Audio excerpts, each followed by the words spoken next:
दरवाज़ा एक धाड़ से खुला और अगले लम्हे कोई चीज़ धब से मेरी कमर पे आ लगी। अगले सेकंड से बेशतर मैंने आंखें खोलीं। अम्मा दरवाजे में खड़ी शोलाबार नज़रों से मुझे घूर रही थीं। अम्मा, मैं अभी उठने वाला था। मैंने उनके हाथ में दुनिया का ख़तरनाक तरीन हथियार यानी उनकी चप्पल देखकर पहले ही अमन का झंडा लहराने की कोशिश की, लेकिन हमेशा की तरह दूसरी बार भी अम्मा अपना निशाना पक्का कर रही थीं। धप से दूसरा जूता आकर मेरे कंधे पर बोसा देते हुए बिस्तर पर जा गिरा। अम्मा, मैंने एहतजाजन खुद को थोड़ा जज्बाती करने की कोशिश की। मेरे हिस्से में कैसी मनहूस औलाद आई है। एक वो सादी यूसुफ था, कैसे सुबह की नमाज मस्जिद में पढ़ने जाता था, कितना प्यारा बच्चा था। अम्मा का लहजा एकदम शीरी हुआ। आप समझें, मैं सालार सिकंदर हूँ। मैंने बेनियाजी से मोबाइल उठाकर देखा। अगले लम्हे हैंगर मेरी नाक से गले मिलने के बाद मेरी गोद में था। उफ, ये हमारी नावल्टी अम्मा। शिफा, नाश्ता ले आओ। जाली लगे बरामदे में रखे वाह तख्त पर बैठकर मैंने किचन की तरफ हाँक लगाई। ऑमलेट, गरम गरम पराठा, चाय की खुशबू ने बेचैन कर दिया था। भाई वाह, तुम तो नॉवेल्स की हीरोइन की तरह सुगड़ बन गई हो। मैंने उसे शरारत से देखा। वो खुशमगी नज़रों से मुझे देखने लगी। अम्मा और बाबा ने नाश्ता कर लिया? भाई, 12 बज रहे हैं। अब तो दोपहर के खाने की तैयारी हो रही है। उसने मुझे घूरा। अम्मा कहाँ गई हैं? वो इस महीने का डाइजेस्ट आ गया है ना, तो वही पढ़ रही हैं। आय हाय, देखो तो। अम्मा तासुफ से कहती हुई बाहर आई। क्या हुआ अम्मा? मैं परेशान हुआ। सब ठीक है? कुछ भी ठीक नहीं। परेशानी उनके चेहरे से झलक रही थी। क्या हुआ? अब्बा कहाँ हैं? मैं बौखलाया। तालिया पीछे रह गई बेचारी, वो दोनों आगे निकल गए। इतना वक्त गुजर गया, वो बोलते बोलते रंजीदा हुई। अम्मा, फातिहा उसको पहचान जाएंगे, आप फिक्र ना करें। शिफा की आवाज़ आई। मैं दबे कदमों बाहर निकल आया। अब्बा बताते हैं कि वो रोज़ शाम को लाइब्रेरी जाते थे, तो वहाँ रोज़ एक लड़की ऐनक लगाए किताबों में सर दिए नज़र आती। हर इतवार को उनका एक चक्कर किताबों की दुकान पर लगता था और ऐनक वाली लड़की वहाँ से किराए पर नावल्स लेने के लिए लंबी बहस कर रही होती। एक दिन उन्हें इस दुकान में किताबों के दरमियान वही लड़की ज़मीन पर बैठी नज़र आई। वो ज़मीन पर बैठी किताबों को तरतीब से अपने कपड़े से बने बड़े से बैग में ठूंस रही थी। अब्बा ने भी उसकी किताबों को बैग में ठूंसने में उसकी मदद की और फिर दोनों की शादी हो गई। शादी से पहले अब्बा ने अपनी किताबों की दुकान खोल ली, जो फैलते फैलते 2 मंजिला बुक स्टोर बन गई। शादी के बाद अब्बा के घर में रेक पर किताबों की तादाद में इजाफा हुआ। अम्मा अपने तमाम डाइजेस्ट और नावल्स जहेज़ में लेकर आई थीं। अब्बा और अम्मा दोनों ने घर के एक कमरे को लाइब्रेरी की शक्ल दे दी। जब मैं पैदा हुआ तो मेरा नाम बाबा ने मुस्तनसर रखा। अब्बा बताते हैं कि इन दिनों मुस्तनसर हुसैन तारड़ गिलगित के किसी पहाड़ पर अपना कैंप लगाए किसी पत्थर पर बैठे धड़ाधड़ सफ़े स्याह कर रहे थे।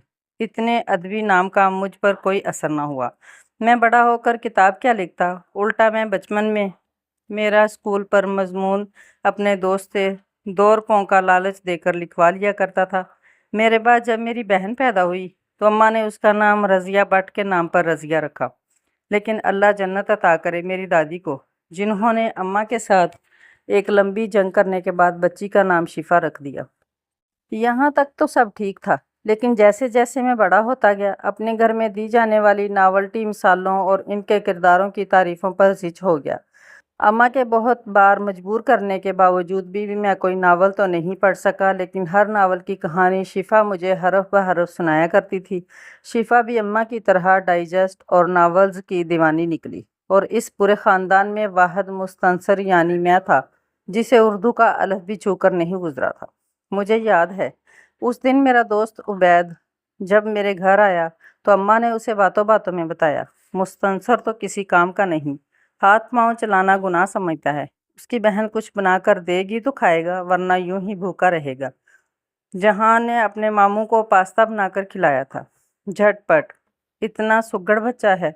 अम्मा के लहजे में मोहब्बत ही मोहब्बत थी। मैं भुनाया, जहाँ कौन है आंटी? उबैद ने हैरत से मुझे देखा। जहाँ तक मैं जानता हूँ मुस्तनसर का कोई कज़न इतना सुघड़ नहीं, सबीन का बेटा है। अम्मा ने प्लेट उसके आगे की। तुम लो ना बेटा, ये तुम्हारी अम्मी ठीक हैं? जी आंटी, बिल्कुल ठीक हैं। मैंने उसकी तरफ देखा। वो पूरी तवज्जो से अम्मा को सुन रहा था। बस एक ही बेटा है सवीन आंटी का। मेरा दिल चाहा उठकर उसका सर फाड़ दूं। हाँ, बेचारी की किस्मत। शोहर भी अच्छा ना मिला, परदेश में रुलते जिंदगी गुजार दी इस बेचारी ने। अम्मा की आवाज़ हद दर्जा रंजीदा हो गई। शोहर को क्या हुआ था आंटी? वो आगे झुककर इस्तफसार करने लगा। बस बेटा, फौज में था, गद्दार निकला। गद्दार? वो उछला और नज़रों ही नज़रों में मुझे एक गद्दार से रिश्तेदारी रखने पर मलामत करने लगा।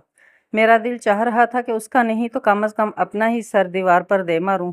छोड़ो बेटा, ये सब तुम सुनाओ। उसकी तरह फालतू हो या कुछ काम काज भी करते हो? अम्मा आज मोर्चे पर खड़ी दुश्मन की चौकी तबाह करने को बिल्कुल तैयार नजर आ रही थी। मैंने आंखों ही आंखों में उसे चलने का इशारा किया, जिसे वो साफ नज़रअंदाज कर गया। आंटी, CSS की तैयारी कर रहा हूँ, इंशाल्लाह हो जाएगा, आप दुआ करें। वो सआदतमंदी के अगले पिछले रिकॉर्ड तोड़ रहा था। माशाल्लाह, उमर भी CSS अफसर था। अम्मा ने आह भरी। था क्या मतलब आंटी? वो चौकन्ना हुआ। इसको कत्ल कर दिया गया था। अम्मा का लहजा गुलूगीर हो गया। क्यों? वो अफसरदगी से बोला। अलीज़ा ने उसको बददुआ दी थी इसलिए। मैं जल्दी से बोला, चलो तुम्हें तुम्हारे घर छोड़ दूँ। मैंने इंतहाई बदलिहाजी से कहा। तुम्हें कैसे पता एलिज़ा का? वो मशकूक नज़रों से मुझे घूरने लगा। आय हाय, अल्लाह ना करे, वो तो इतनी साबर बची है। अम्मा दहल कर बोली। हमें एक काम है अम्मा, हम जा रहे हैं। मैंने उबैद की तरफ देखा। तुम जाओ, आंटी मुझे अलीज़े के बारे में बता रही हैं। उसने आंखें साफ माथे पर रख ली थीं। अम्मा उसे अपनी कोई गुमशुदा सहेली समझकर सारे किरदारों के दुख दर्द बयान करने को बेताब थीं, और अब मेरा दिल चाह रहा था कि हाशिम का रिदार बन जाऊं। इसको छोड़ो, अम्मा ने हाथ हिलाया। जवादी और शिबली की तरह फालतू है, तभी हर वक्त बाहर सड़कों पर आवारा फिरता है। मैंने दांत पीसे। आंटी, आप एलिज़े का बताएं। उबैद इश्तियाक से आगे हुआ। बताने को तो बहुत कुछ है बेटा। इस बेचारी बच्ची के साथ बहुत बुरा हुआ। ना बाप उसका रहा, ना माँ। बच्ची सीधी सादी सी थी। जुमर की तरह होती तो सबको दिन में तारे दिखाती। जुमर कौन है आंटी? उबैद इतनी दोशीज़ाओं के नाम सुनकर हैरान सा मुंह खोले बैठा था। मैंने सर पीटा। बेटा, फूफो बोला करो। वो सबकी फूफो है, रिश्ते में मामी भी लगती है, मेरी मामी। वो कभी अम्मा और कभी मुझे देख रहा था। चल बाहर निकल, अलीज़ा की तस्वीर दिखाता हूँ। मैंने उसकी गर्दन के गिर्द अपना बाजू कसा। वो कराहा। क्या कर रहे हो? गेट के पीछे पहुंचकर मैं रुका। बात तो करने देते आंटी से। वैसे तुमने कभी अपने इन सारे रिश्तेदारों के मुतालिक मुझे बताया भी नहीं। कम अज़ कम अपने इस गद्दार अंकल के मुतालिक ही बता देते। बकवास बंद करो। मैंने दरवाज़ा खोला। क्या? दफ़ा हो जाओ, मैंने इशारा किया। उबैद को बाद में सारी कहानी पता चल गई थी, जिसके बाद वो हर जगह मुझे शिबली कहकर छेड़ा करता था।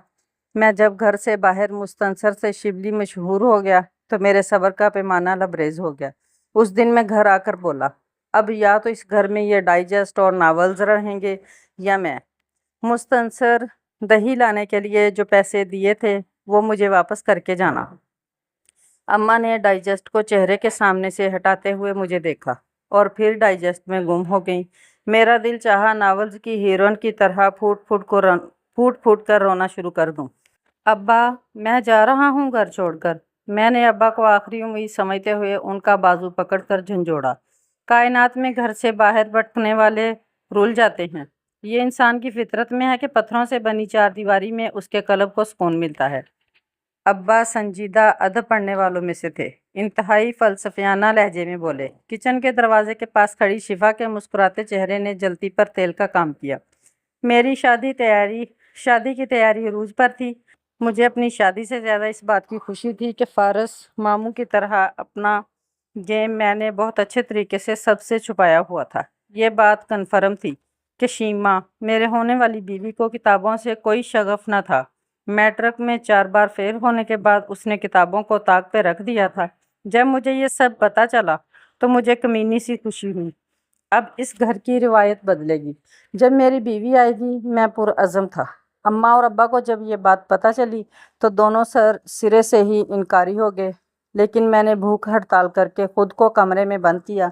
शिफा ने उन दोनों को मेरे सामने अमरा اور आलियान की मिसाल देकर समझाया कि यूं किसी के रिश्ते में रोड़े अटकाना कोई अच्छे किरदारों वाली बात नहीं। फिर आप लोग ये भी तो देखिए, भाभी मामा की तरह कितनी प्यारी हैं। अम्मा रजामंद हो गईं। मैं तो हवाओं में उड़ रहा था। मैंने सोच रखा था मैं शादी के बाद इन नॉवल्टी कहावतों पर सबके सामने खूब हंसा करूंगा और मेरी बीवी मेरा साथ देगी। ख्वाबों का महल अभी तीसरी मंजिल तक तामीर हुआ था कि शादी के दिन दुल्हन को मेरे साथ बिठाकर सलामी देते वक्त अम्मा ने मुझे सासों वाली नज़रों से देखते हुए महल को बड़े प्यार से ज़मीन बोस कर दिया। बेटा ये लो तुम्हारी सलामी।